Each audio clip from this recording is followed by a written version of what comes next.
नमस्कार. आजच्या विश्लेषणात आपण पाहूया अजिबात आवाज न वाढवता समोरच्याची घमेंड कशी मोडायची आणि स्वतःचा स्वाभिमान कसा जपायचा. थोडी सत्ता किंवा पैसा आला की काहींचे पाय जमिनीवर राहतच नाहीत. मग अशा लोकांशी आपण डील तरी कसं करायचं? खरं सांगायचं तर ओरडून उत्तर देण्यापेक्षा स्वतःच्या संयमावर आणि कृतीवर पूर्ण कंट्रोल ठेवणं हेच यामागचं सर्वात मोठं सिक्रेट आहे. घमेंडी लोकांना वाटतं आपण रागावं, पण आपण एकदम शांत राहिलो ना तर त्यांचा हा सगळा खेळच पूर्णपणे पलटून जातो. खळखळणाऱ्या ओढ्यापेक्षा शांत पाणी नेहमीच खोल असतं, नाही का? आपली हीच शांतता समोरच्याला गोंधळात टाकते आणि आपली ताकद दाखवते. नम्रता म्हणजे अजिबात कमजोरी नाही बरं का. खऱ्या यशस्वी माणसाचा तो सर्वात मोठा दागिना आणि खरी ओळख असते. अगदी फळांनी लगडलेल्या झाडासारखं. खरं यश माणसाला कधीच अहंकारी बनवत नाही, तर ते कायम जमिनीवर राहायला शिकवतं. लक्षात घेण्यासारखी गोष्ट म्हणजे चिखलफेक करणाऱ्यांच्या पातळीवर कधीही उतरू नये, कारण चिखलात उतरल्याने आपलेच कपडे सर्वात जास्त खराब होतात. म्हणूनच अशा विषारी लोकांपासून कायम एक सुरक्षित अंतर ठेवणं आणि आपल्या स्पष्ट मर्यादा निश्चित करणं अत्यंत आवश्यक असतं. डोंगर लांबूनच छान दिसतो, जवळ गेल्यावर दगड टोचतातच.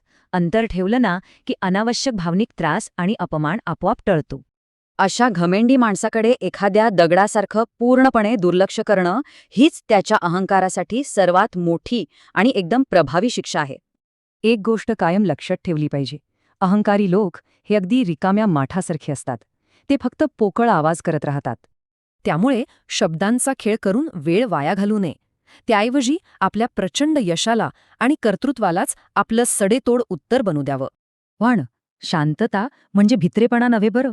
जर कोणी मर्यादा ओलांडलीच तर तिथे अत्यंत शांत पण ठामपणे बोलणं गरजेचं असतं.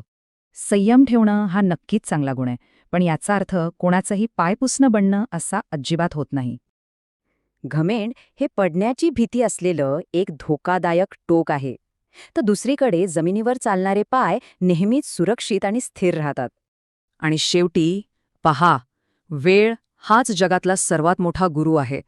तो प्रत्येकाला एक ना एक दिवस जमिनीवर आणतोच आणतो. वेळेचं चक्र सर्वांसाठी फिरत असतं. आज सत्तेच्या शिखरावर असणाऱ्यांना उद्या खाली यावंच लागतं आणि सरतेशेवटी मातीतच मिसळावं लागतं.